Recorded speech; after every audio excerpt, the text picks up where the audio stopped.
Hello students, welcome to your Vidur academy. मैं प्रदीप कुमार आपके सामने उपस्थित हूँ। 500 top most expected question series for NTPC लेकर।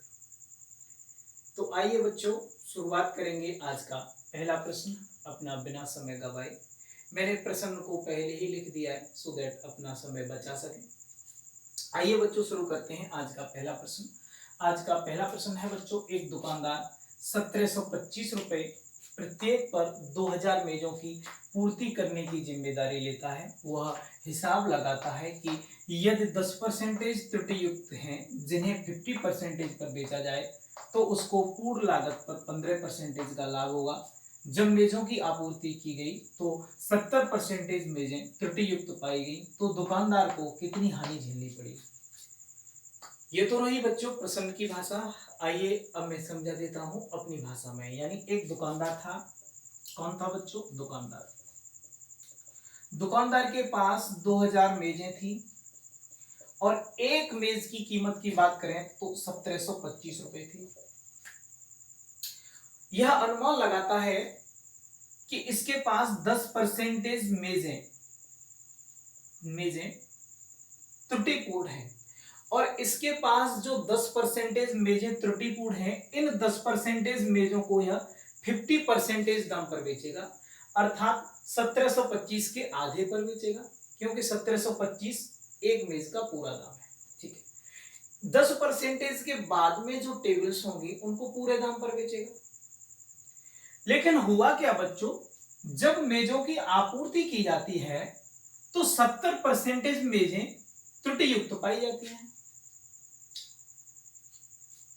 पहले तो जब यह 10% मेजों को 50% पर बेच रहा था और रेस्ट ऑफ द को पूरे दाम पर बेच रहा था, तब इसे सीपी पर सीपी पर बच्चों इसे 15% का लाभ हो रहा था। लेकिन इस बार 70% मेजें टूटी हैं। अनुमान इसने जो लगाया था वो गलत था। 70% मेजें टूटी हैं तो ऑब्वियसली बच्चों उसे हानि होगी। तो 70% मेजें टूटने के बाद उनको भी तो तुम 50% दाम पर ही बेचोगे। तो यहां से जो एसपी निकलेगा, उस एसपी में से मेजों का जो सीपी होगा उसे घटा देंगे। तो आइए बच्चों, सबसे पहले हम फाइंड आउट करते हैं कि 2000 जो मेजें हैं वह कितने रुपए में खरीदी गई। ठीक, मेजें थी बच्चों 2000। ओके, अब 2000 का 10% बात करूं बच्चों तो 200 मेजें हो गई। मेरी बात समझना ध्यान से। 2000 का 10% बात करूं तो 200 मेजें हो गई। यहां निकाल के दिखा देता हूं। 2000 का 10%, ये लो बच्चों, जीरो से ये जीरो खत्म, 200। ठीक, अब ये 200 मेजें हैं। ये 200 मेजें आधे दाम पर बेची जाएंगी और पूरा दाम है 1725, अर्थात 1725 के आधे यानी 1725/2। बच्चों मैं बात कर रहा हूं एसपी की। अभी मुझे एसपी निकालना है। ठीक है। टोटल मेजें बच्चों 2000 थी, 200 मेजें बेच दी दुकानदार ने, बची कितनी? 1800 बची। इनको यह पूरे दाम पर बेचेगा, अर्थात 1725 पर बेचेगा। ठीक, यहां से मैं देख सकता हूं बच्चों, ये हो जाता है 0 0, यानी 1725 डबल जीरो मैं यहां मल्टीप्लाई करूंगा बच्चों, ये आ जाएगा 3105 और 00। अब मैं यहां से इनको ऐड कर लेता हूं बच्चों। जब मैं ऐड करूंगा तो 2 जीरो इधर है बच्चों, 2 जीरो इधर है, चलो ठीक है। इसके बाद में यहां क्या है? 5 और यहां पर 0, 5 आ जाता है। उसके बाद में 5 और 2 7। ओके, ठीक है। 0 है यहाँ, 7 है, यहाँ भी 7। उसके बाद में यहाँ कितना है बच्चों? 7 और 1 8। ठीक है, कितना हो गया बच्चों? 7 है ना। एक 1 2 और 3। ठीक है, ये हो जाता है बच्चों।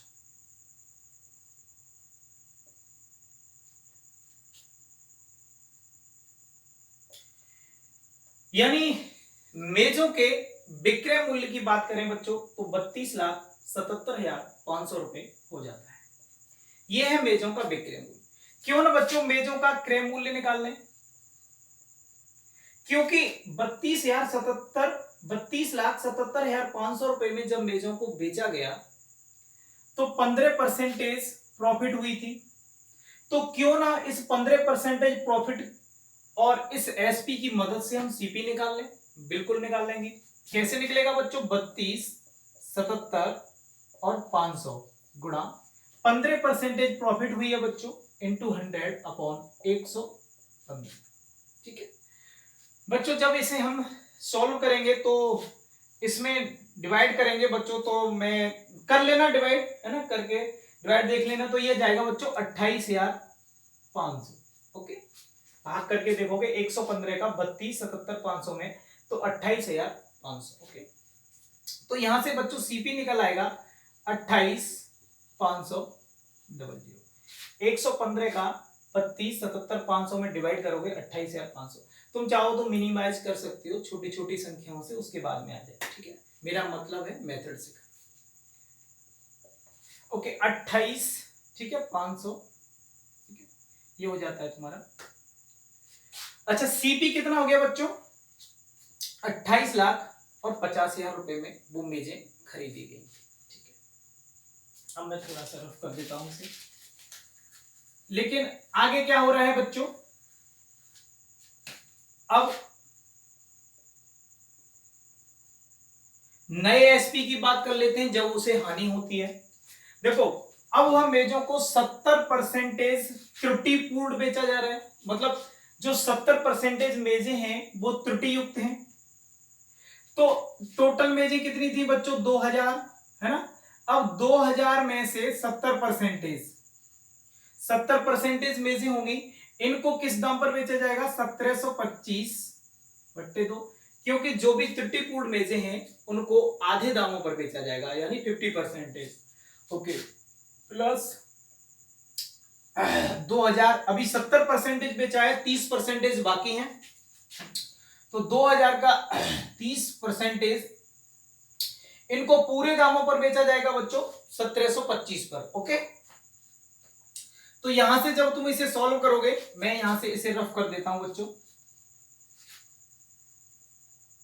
ठीक है, यहां से इसे सॉल्व करेंगे तो देखो, एक काम करते हैं, यहां 2000 है और यहां 1725, यहां 2000 है, यहां 1725, कॉमन ले लेते हैं। ठीक है, तो 2000 इंटू 1725 कॉमन लेंगे, बचेगा क्या बच्चों? 70/200 प्लस इधर 30/100, है ना। इसको डिनोमिनेटर को बराबर कर लेते हैं, हर को बराबर कर लें तो इसमें 2 से गुणा कर देंगे, यहां भी और यहां भी। हर को बराबर करने के बाद क्या होता है बच्चों? 2000 गुणा 1725 गुणा 70 और 60 को जोड़ देंगे, ये हो जाता है 130/200। क्लियर। और यहां से 200 से ये कितने बार कट गए बच्चों? 10 बार। ओके, अब हम इसे 13 का इसमें मल्टीप्लाई कर लेंगे। 13 पंजू 65, 6 13 दूनी 26 और 6 32, 3 13 सत्ते 91 और 3 कितने होते हैं बच्चों? 94, है ना। 9 13 और 9 कितने हो गए? 22, है ना। इसके बाद में 1 2 0 ये हो रहा है। ठीक है, इतने रुपए में देखो बच्चों, 28,50,000 रुपए में 2000 मेजों को खरीदा गया था और 22,42,500 रुपए में 2000 मेजों को बेचा जा रहा है। तो देखो कितनी हानि हो रही है। इसमें से इसे घटा, कौन सा? इसमें से इसे घटा देते हैं, सीपी में से एसपी को घटा देते हैं, हानि मिल जाती है। तो क्यों ना बच्चों घटा देते हैं। चलो, 22, 42 और 500 घटा दो। 0 0, 10 में से 5 गए 5, 9 9 में से 2 गए बच्चों 7, 4 में से 4 गया 0, और यहां कितना बचा बच्चों? 7, 8 8 में से 2 गया 6। ठीक है, तो यहां पर हम देख सकते हैं कि इतनी हानि हो जाती है। कितनी हो जाती है बच्चों? 6,00,000 और 7,500, है ना, 60,7500 रुपए की हानि हो जाती है। This is your correct answer बच्चों। उम्मीद है बच्चों समझ में आ गया होगा। बढ़ते हैं अगले क्वेश्चन की ओर।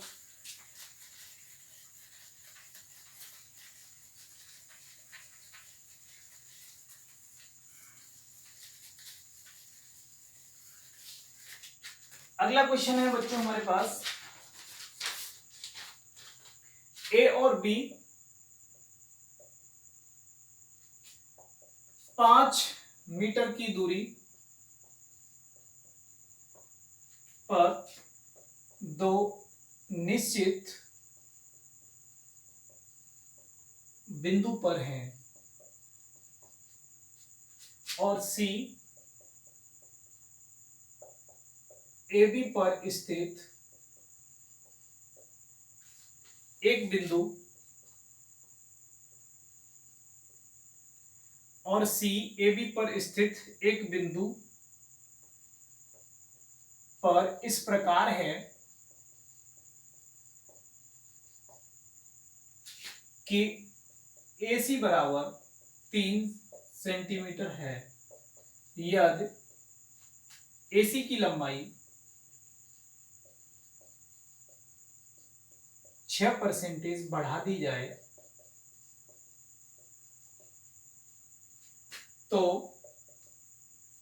BC या CB की लंबाई में कितनी कमी होगी, कितने प्रतिशत कमी होगी। तो आइए बच्चों डिस्कस कर लेते हैं अगला क्वेश्चन है ए और बी 5 मीटर की दूरी पर हैं, ठीक है। ए और बी जो हैं वो दोनों एक दूसरे से 5 मीटर की दूरी पर हैं। सी ए बी पर स्थित एक बिंदु इस प्रकार है, यानी ए बी पर एक सी बिंदु भी है जो इस प्रकार है, किस प्रकार है कि ए सी बराबर 3 सेंटीमीटर, ए से लेकर सी तक 3 सेंटीमीटर है और टोटल है बच्चों 5, तो बी से लेकर सी तक कितना बचा 2 सेंटीमीटर। ओके, आगे कह रहा है कि ए सी की लंबाई 6% बढ़ा दी जाए तो बीसी की लंबाई में कितने परसेंटेज की कमी आएगी। बच्चों बीसी की लंबाई कितनी है 2 और 2 के रेस्पेक्ट में कितनी इसकी लंबाई में कमी आई। जितनी एसी की लंबाई में वृद्धि होगी उतनी बीसी की लंबाई में कमी होगी, सिंपल। तो एसी में कितनी वृद्धि हुई 6% यानी 106/100, यहां से 3 6 18 3 1 3 100 3.18। बच्चों एसी की लंबाई पहले कितनी थी 3 और बढ़ कितनी गई 0.18। मैंने बोला था कि एसी की लंबाई में जितनी वृद्धि होगी उतनी ही बीसी की लंबाई में कमी होगी, तो 2 के रेस्पेक्ट में 0.18 की कमी हो गई इंटू 100, क्योंकि परसेंटेज निकलवा रहा है। यहां से बच्चों हम देख सकते हैं, है ना, ये तुम्हारा कितना आ जाएगा, ये आ जाएगा बच्चों तुम्हारा 9%। ओके, यानी 9% की कमी हो जाएगी। उम्मीद है बच्चों क्लियर हो रहा होगा। बढ़ते हैं अगले क्वेश्चन की ओर।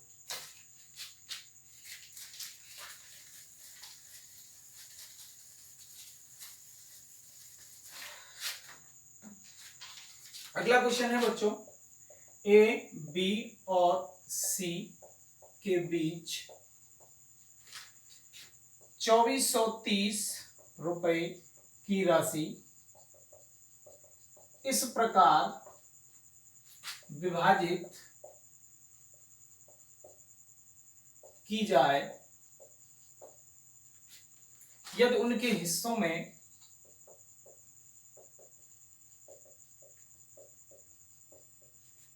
क्रम से 5 रुपए 10 रुपए 15 रुपए कम हो जाए तो बची हुई राशियों का अनुपात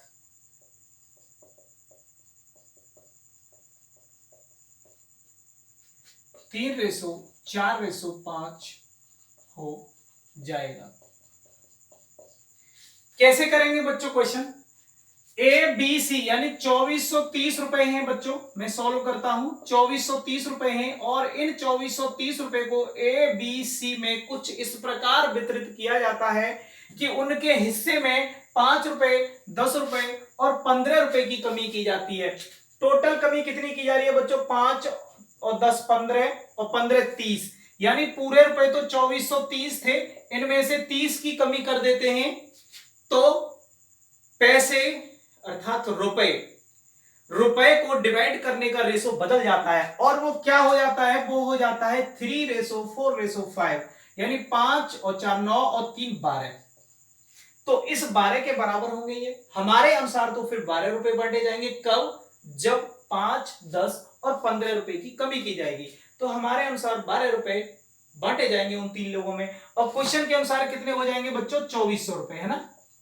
मैंने बताया है मैं हमेशा दो बात करता हूं, एक हमारे अनुसार, दूसरी क्वेश्चन के अनुसार। उन 3 लोगों में हमारे अनुसार 12 रुपए बांटे जाएंगे और क्वेश्चन के अनुसार बच्चों 2400 रुपए बांटे जाएंगे। ये दोनों बातें हमेशा बराबर होती हैं। तो यहां से हम फिर ए की वैल्यू निकालते हैं जो कि इसके कोफिशिएंट में छुपा होता है। यहां से ए की वैल्यू आ जाएगी 200। ए की वैल्यू मिलते ही उस संख्या से मल्टीप्लाई करते हैं बच्चों जिसकी वैल्यू पूछ रहा है। ये कह रहा है, इसमें मैंने लिखा नहीं है बच्चों, ये बी की राशि पूछता है ना, बी की राशि। तो देखो बी को कितना रुपया मिला, देखो बी को कितना, बी की राशि है, इसमें 4 से गुणा कर देंगे 800। बी को 800 रुपया मिला, लेकिन अभी ये पूरा आंसर नहीं है क्योंकि 10 रुपए कम मिलते हैं। तो कहीं ना कहीं तुम्हें ये 10 रुपए भी जोड़ने होंगे, तब जाकर के बी का एग्जैक्ट अमाउंट का डेटा निकलेगा। ओके, यानी बी को टोटल 810 रुपए की धनराशि प्राप्त होती है। उम्मीद है बच्चों क्लियर आ रहा होगा, क्योंकि 10 रुपए कम दिए जाते हैं, वो भी हमें बाद में जोड़ने होंगे, ध्यान रखना। बढ़ते हैं बच्चों अगले क्वेश्चन की ओर। अगला क्वेश्चन क्या है, बी कार्य का 50% 20 दिनों में करता है, सी बी के साथ जुड़ता है और साथ में वह शेष कार्य को 4 दिनों में पूर्ण करते हैं। सी अकेले इस संपूर्ण कार्य को कितने दिनों में पूरा कर सकता है।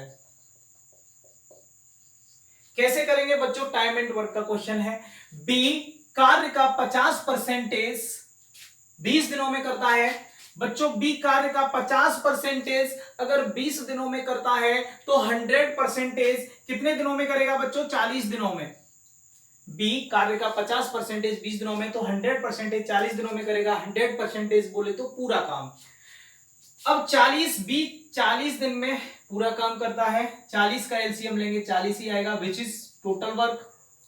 40 का 40 में भाग देंगे एक बार, यानी बी एक दिन में एक काम करता है, तब 40 दिन में 40 काम कंप्लीट कर पाता है। होता क्या है कि सी बी के साथ जुड़ता है और साथ में वह शेष कार्य को 4 दिनों में करते हैं। कौन कौन करते हैं बच्चों,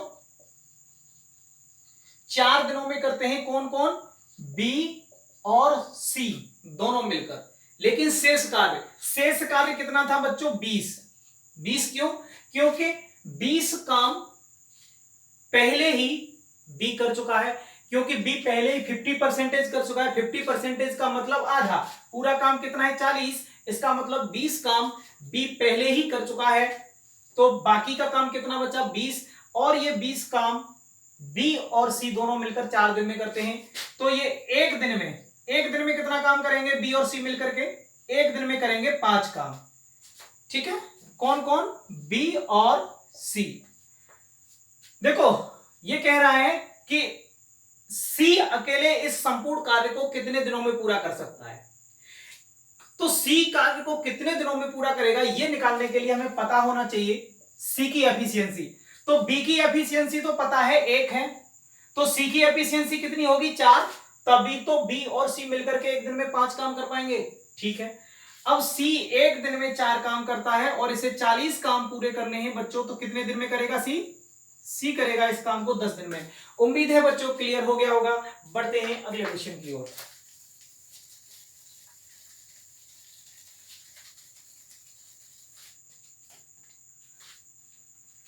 अगला क्वेश्चन है बच्चों, दिए गए चित्र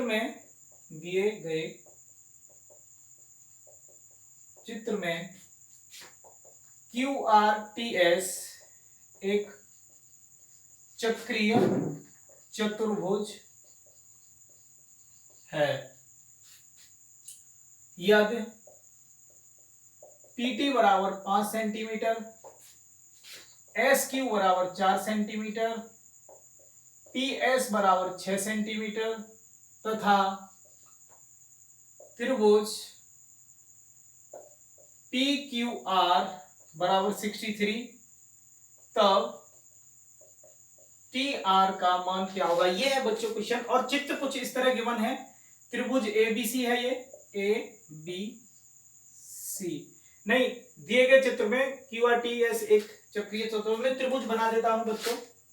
त्रिभुज ये है P और QR, ये है S और ये है T। ये चित्र है बच्चों, इसमें कह रहा है कि QRTS एक साइक्लिक क्वाड्रिलेटरल है, यानी साइक्लिक चतुर्भुज है, चक्रीय चतुर्भुज।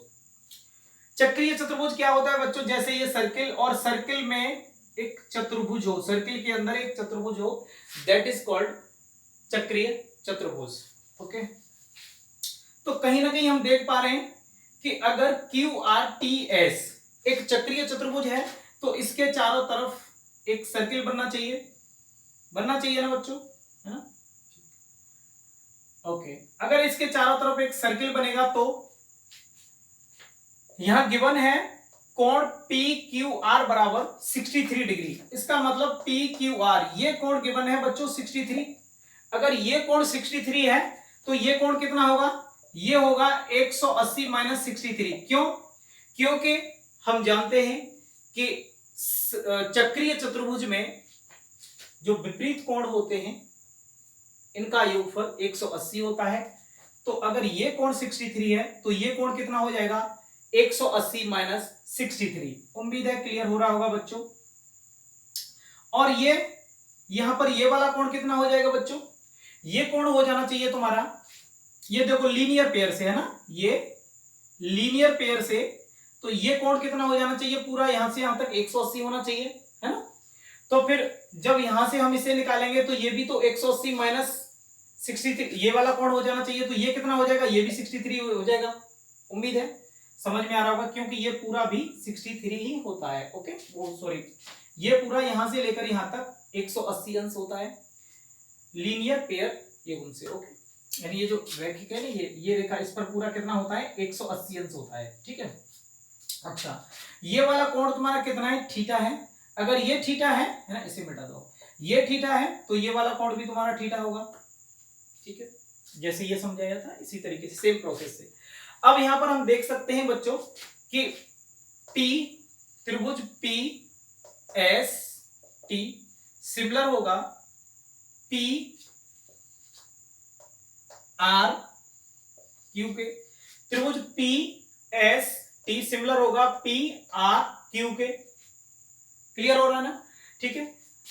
अब यहां से देखना, PS अगर ये सिमिलर है तो क्या होता है, इनके करस्पॉन्डिंग साइड का रेशो बराबर होता है। तो PS अपॉन PR ये बराबर होगा ST अपॉन RQ, यानी बराबर PT अपॉन PQ। ओके, अब देख लो यहां पर क्या क्या गिवन है। PT बराबर कितना गिवन है बच्चों, 5, और SQ बराबर कितना गिवन है, 4।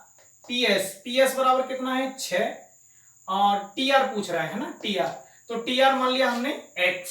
ओके, अब देखो PS कितना है बच्चों, PS है हमारा 5, और PR हमें पता नहीं है, लेकिन P से लेकर R तक जो लेंथ हो जाएगी वो हो जाएगी 5 प्लस X। ओके, बराबर। अब यहां पर देखो क्या गिवन है, यहां गिवन है PS की वैल्यू, PS और SQ है ना, PS और SQ, एक मिनट, PST ओके और PRQ। ठीक है, यहां पर तो बच्चों ये क्या हो जाना चाहिए तुम्हारा, PT है ना, PT PS, ये उल्टा कर दिया बच्चों, है ना, यहाँ पर ये पीएस की वैल्यू रखो, यहाँ पर पीएस की वैल्यू कितनी है बच्चों, पीएस है 6 और पीआर पीआर है तुम्हारा 5 प्लस एक्स बराबर। अच्छा अब यहाँ पर देखो इस वाले में रख दो, ठीक है, इन दोनों को ले लो। पीटी पीटी कितना है 5 और पी क्यू पी से लेकर क्यू तक कितना है बच्चों 6 और 4 10, ये पूरा 10 है। 5 से ये एक बार, 5 से ये 10 दो बार, तो यहां से हम देख पा रहे हैं क्रॉस मल्टीप्लाई करेंगे तो 5 प्लस एक्स बराबर ये 12 आ जाता है और x बराबर यहां से 7 आ जाता है। उम्मीद है बच्चों समझ में आ गया होगा क्या होता है सिमिलर प्रॉपर्टीज। सिमिलर प्रॉपर्टीज मैंने यहां पर ये निकाल दी है कि एंगल एंगल एंगल से, यहां से है ना। वैसे मैं जियोमेट्री को जल्दी ही इसी चैनल पर अपलोड करने जा रहा हूं, वन बाय वन क्लियर कराऊंगा सब कुछ, तो जुड़े रहिए हमारे साथ। अभी हो सकता है कि कहीं ना कहीं प्रॉब्लम हुई हो, है ना, समझने में। अगर थोड़ा सा पढ़ रखा है पहले से तो 100% समझ में आएगा, है ना, ऐसा कुछ नहीं है। तो बने रहिए बच्चों हमारे साथ। 500 क्वेश्चंस की top most expected question series लेकर के आए हैं और जो कि हर रोज आपको इसी चैनल पर मिलेगी। तो ज्यादा से ज्यादा वीडियो को शेयर कीजिए अपने दोस्तों में, लाइक भी कीजिए और कमेंट भी कीजिए। Thanks for watching this video.